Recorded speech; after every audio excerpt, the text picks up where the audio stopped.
평양에 긴급 수배령이 떨어졌습니다.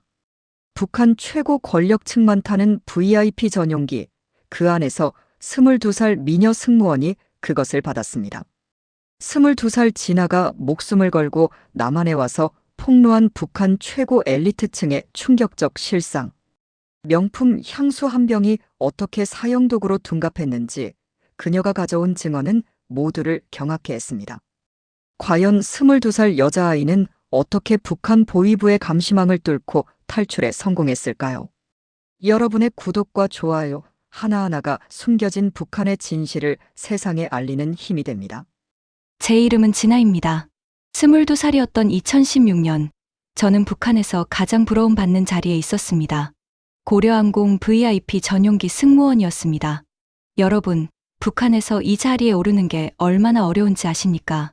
키는 165cm 이상이어야 하고 몸무게는 50kg를 넘으면 안 됩니다. 외모는 물론이고요. 보위부에서 직접 심사를 합니다. 얼굴 대칭, 피부 상태, 걸음걸이, 목소리 톤까지 다 봅니다. 집안 성분은 기본입니다. 3대가 깨끗해야 하고 외국어는 2개 이상 능통해야 합니다. 저는 김일성 종합대학을 수석으로 졸업했습니다. 영어, 중국어 둘 다 했고요. 그런데 솔직히 말씀드리면 제가 뽑힌 건 실력보다는 얼굴 때문이었습니다. 간부들은 제 얼굴을 보고 이렇게 말했습니다. 동무 얼굴은 조선의 자랑이야. 외국 사람들한테 보여줘야 해. 저는 하얀 피부에 쌍꺼풀이 또렷했고 코가 오뚝했습니다. 입술은 붉었고요. 북한에서 흔하지 않은 외모였습니다. 어머니가 평양백화점에서 일하셨는데 어릴 때부터 제 얼굴을 보고 너는 나중에 큰일 할 거다라고 하셨습니다. 실제로 저는 최연소로 VIP 전용기에 배치되었습니다. 2년 차 신입이 가는 자리가 아니었는데 말입니다. 싱가포르, 베트징, 모스크바를 다녔습니다. 5성급 호텔에서 자고 명품 면세점을 구경했습니다. 동기들은 부러워했고 선배들은 질투했습니다. 하지만 그때 저는 몰랐습니다. 이 화려한 자리가 얼마나 위험한 곳인지를. 보위부 요원이 항상 옆에 붙어 다니고 제 행동 하나하나가 다 보고된다는 것을 말입니다. 그래도 저는 행복했습니다. 22살, 북한 최고의 자리에 있었으니까요. 그 순진한 행복이 얼마나 오래 갈지 그땐 정말 몰랐습니다. 실합 챕터, 이 운명의 향수. 그날은 싱가포르행 비행이었습니다. 2016년 11월, 저는 VIP석에서 중국 재벌 일행을 모시고 있었습니다. 비행기가 착륙하기 30분 전, 그 남자가 저를 불렀습니다. 50대쯤 되어 보이는 중국인이었습니다. 값비싼 정장을 입고 있었고, 손목에 찬 시계만 해도 북한 사람 10년치 월급은 될 것 같았습니다. 따오란 서비스가 아주 좋았어요. 그는 유창한 중국어로 말하며 작은 상자를 제 손에 올려놓았습니다. 저는 그 순간 온몸이 굳었습니다. 북한에서 외국인의 선물을 받는 것은 부패 혐의입니다. 아무리 작은 것이라도 받으면 안 됩니다. 이건 훈련 첫날 배우는 겁니다. 하지만 거절할 수도 없었습니다. 3m 뒤에 보위부 김동무가 서 있었거든요. VIP에게 무례하게 굴면 그것도 처벌 대상입니다. 저는 그냥 웃으며 받을 수밖에 없었습니다. 감사합니다. 제 목소리는 떨리고 있었습니다. 상자를 열어보니 샤넬 넘버 5 향수였습니다. 그 유명한 명품 향수요. 북한 돈으로 치면 100만 원은 좋게 넘을 겁니다. 화장실에 가서 상자를 다시 봤습니다. 금색 로고가 빛나고 있었습니다. 저는 평생 이런 걸 만져본 적이 없었습니다. 순간 설렜습니다. 22살 여자아이가 명품을 받았으니까요. 하지만 그 설렘은 1초도 안 가서 공포로 바뀌었습니다. 이거 들키면 나 죽어. 착륙 후 저는 향수를 기내 수납함에 조심스럽게 넣어뒀습니다. 집으로 가져갈 수도 없고 버릴 수도 없었습니다. 일단 숨기고 나중에 생각하자는 심산이었습니다. 그런데 사흘 뒤 그 향수가 사라졌습니다. 정비사가 수납함을 열었을 때 향수는 온데간데 없었습니다. 저는 식은땀이 났습니다. 누군가 가져갔다는 겁니다. 그리고 그건 저를 함정에 빠뜨리려는 계획이라는 걸 직감했습니다. 다음 날 보위부에서 전 승무원을 소집했습니다. 외국 물건을 받은 사람이 있다. 지금 자백하면 봐주겠다. 저는 손이 떨렸습니다. 말해야 할까요? 말지 말아야 할까요? 하지만 이미 늦었습니다. 누군가 저를 팔 준비를 하고 있었으니까요. 샵 챕터 3 사라진 향수와 20대의 배신. 조사는 그날 오후 바로 시작되었습니다. 승무원 12명 전원이 보위부 회의실로 불려갔습니다. 김 보위부원이 책상을 탁 쳤습니다. 외국 물건 받은 놈이 누구야? 지금 말하면 처벌을 낮춰주겠어. 저는 고개를 숙이고 있었습니다. 심장이 터질 것 같았습니다. 말해야 할까요? 아니면 끝까지 숨겨야 할까요? 그런데 그때였습니다. 저 보위부 동무. 제 옆에 앉아있던 서연이가 손을 들었습니다. 서연이는 저랑 같은 2년 차 동기였습니다. 대학 때부터 친했고 기숙사에서 같은 방을 쓰기도 했습니다. 밤늦게까지 수다 떨던 친구였어요. 말해봐. 저는 그날 지나 언니가 VIP한테 작은 상자를 받는 걸 봤습니다. 그리고 화장실 들어갈 때 가방에 뭔가를 넣는 것도 봤어요. 그 순간 머리가 하얘졌습니다. 서연이는 저를 쳐다보지도 않았습니다. 그냥 보위부원만 바라보고 있었습니다. 저는 그때 깨달았습니다. 이 친구는 처음부터 보위부 사람이었구나. 우리 우정은 다 거짓이었구나. 진아 동무, 이거 사실이야? 저는 받긴 했는데 거절할 수가 없었습니다. VIP가 주셨고 보위부 동무도 보고 계셔서. 변명하지 마. 너 지금 당을 배신한 거야. 그날 밤 저는 보위부 지하실로 끌려갔습니다. 작은 방이었습니다. 창문도 없었고요. 책상 하나, 의자 2개뿐이었습니다. 김 보위부원이 담배를 피우며 말했습니다. 진아 동무, 22이지. 이 나이에 사형당하고 싶어? 저는 울었습니다. 저는 정말 거절하려고 했습니다. 하지만 VIP 앞에서 무례하게 굴 수 없었어요. 보위부 동무도 그 자리에 계셨잖아요. 그래서 숨긴 거야? 신고도 안 하고?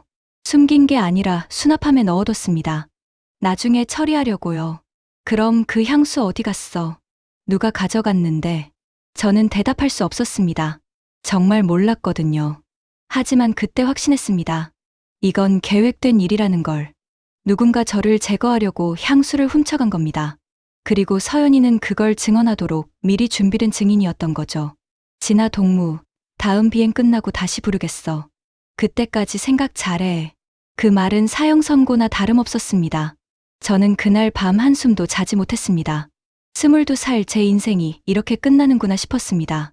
샵 챕터 4 27초를 위한 준비. 다음 비행은 사흘 뒤였습니다. 방콕행이었습니다. 저는 그 사흘 동안 잠을 거의 자지 못했습니다. 거울을 보니 눈 밑에 다크서클이 생겼고 얼굴은 창백했습니다. 동료들이 물어봤습니다.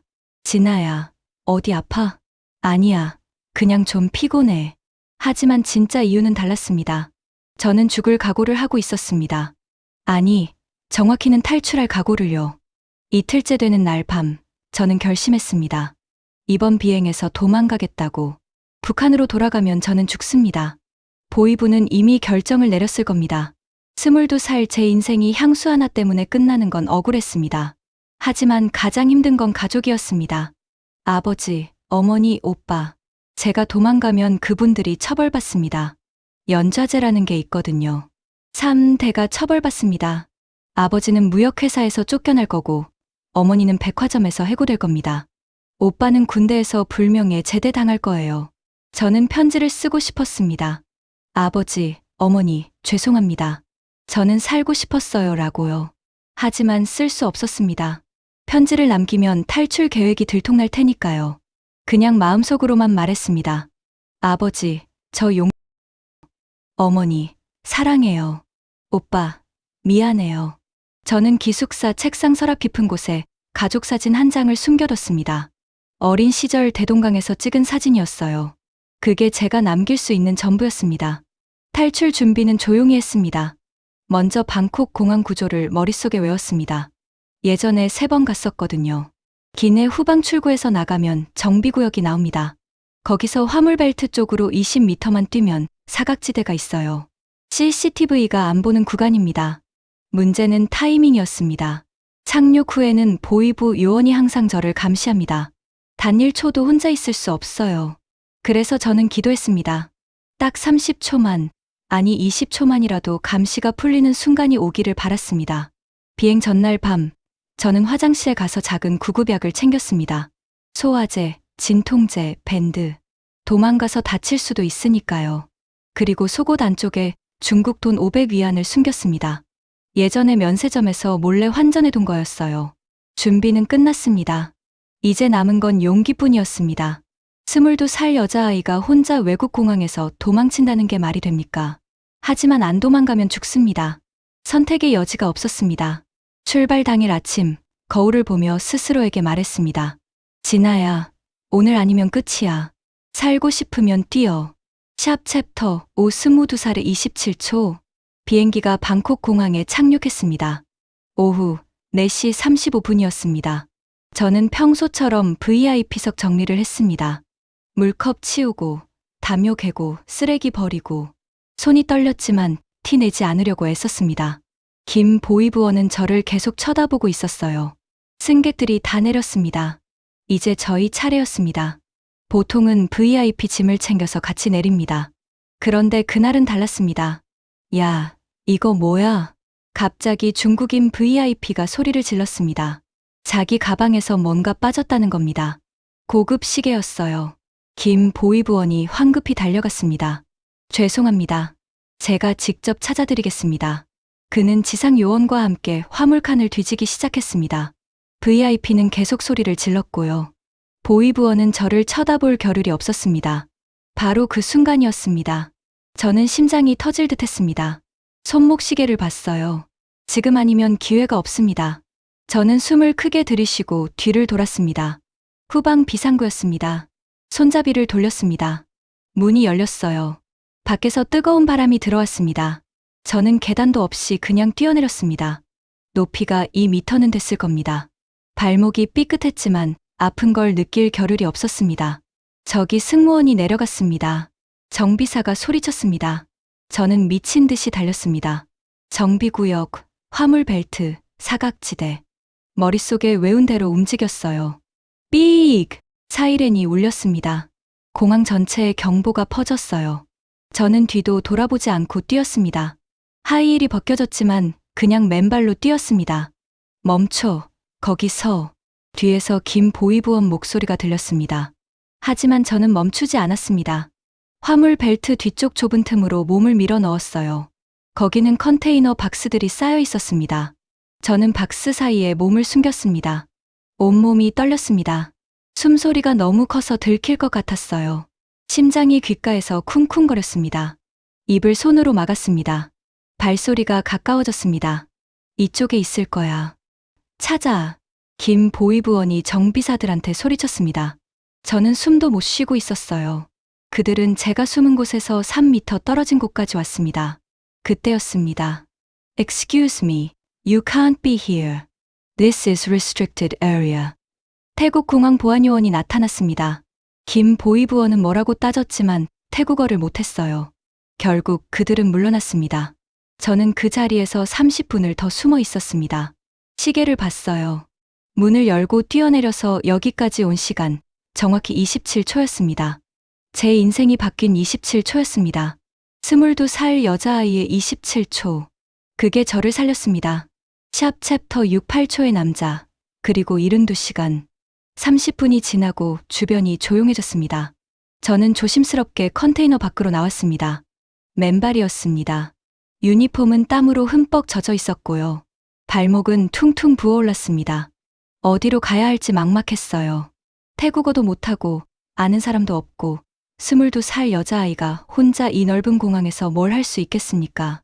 그때였습니다. Miss, are you okay?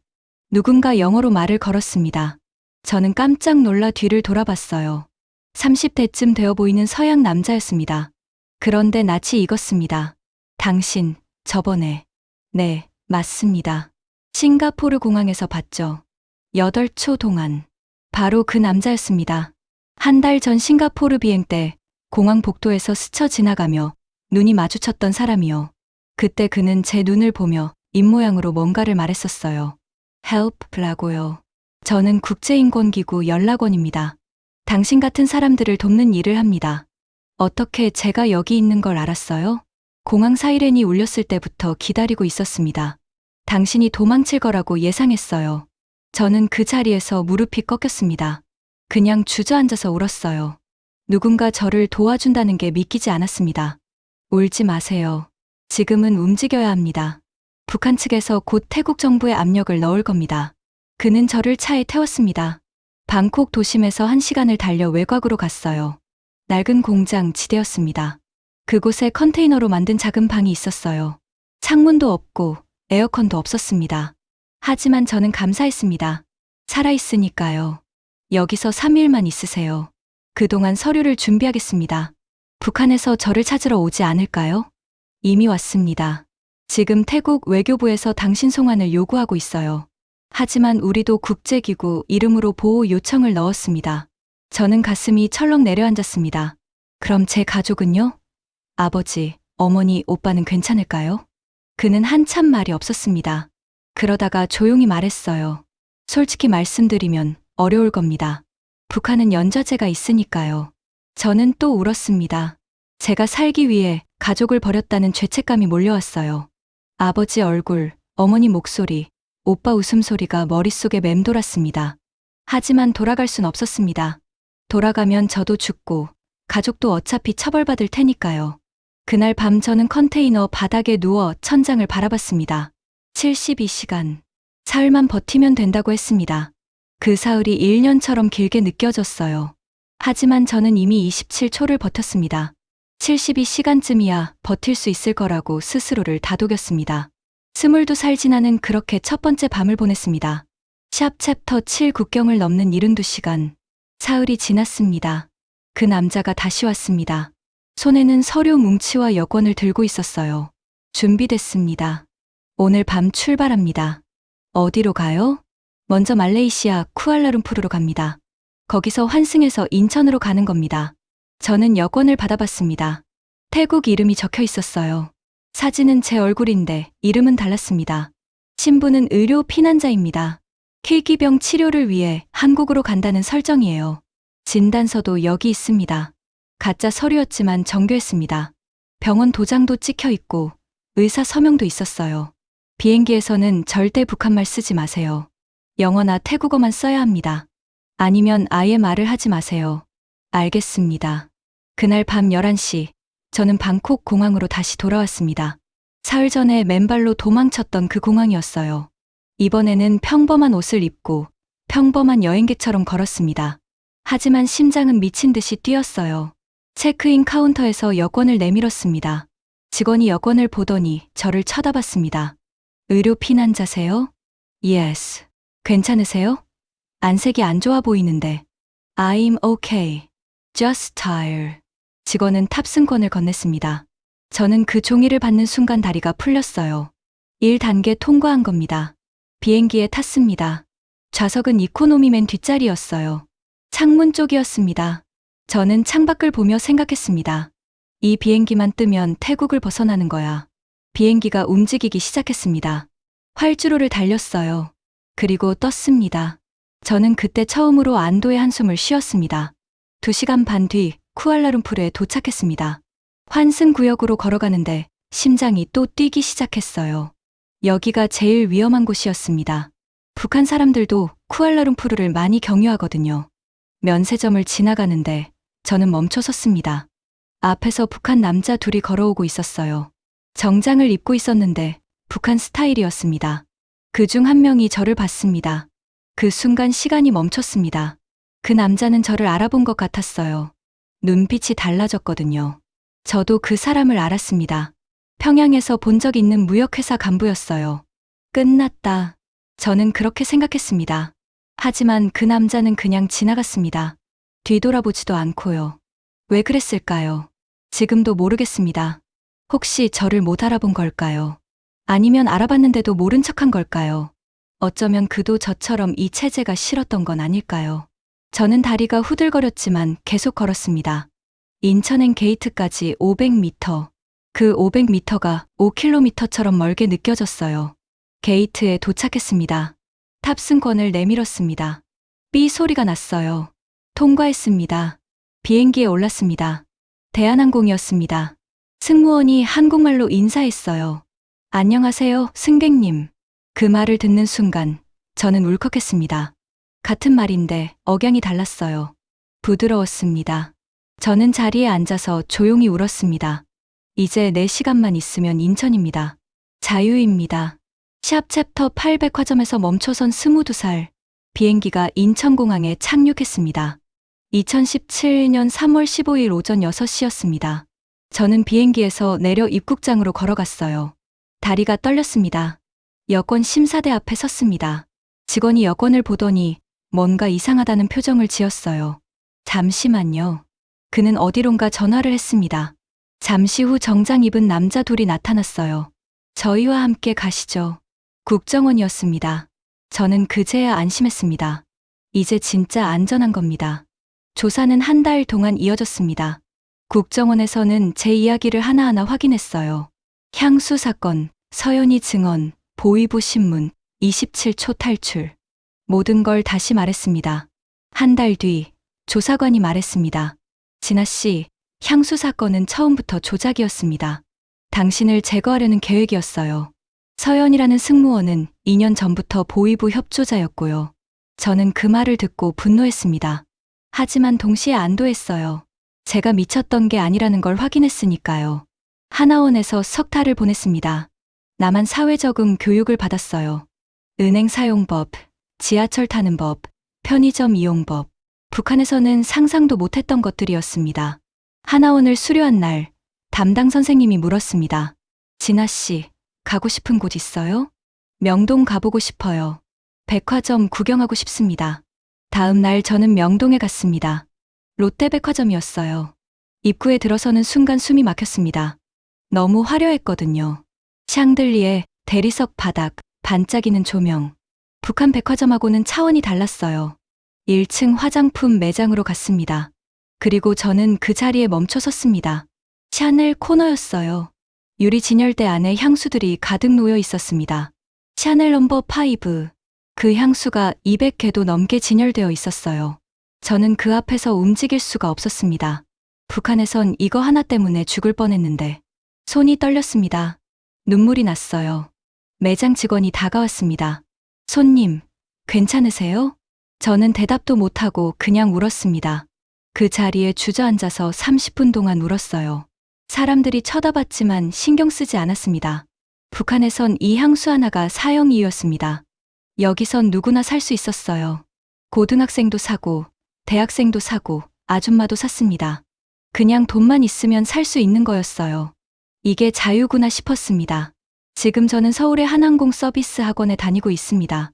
다시 승무원이 되려고 공부하고 있어요. 이번에는 감시 없이, 두려움 없이 자유롭게 웃으며 일하고 싶습니다. 가끔 북에 두고 온 가족들이 그립습니다. 아버지, 어머니, 오빠. 제 사진을 다 불태웠을 거예요. 제 이름도 부르지 못할 겁니다. 하지만 저는 살아있습니다. 22살, 27초의 선택이 저를 여기까지 데려왔습니다. 그리고 여러분께 이렇게 제 이야기를 들려줄 수 있게 되었습니다. 저는 김진아입니다.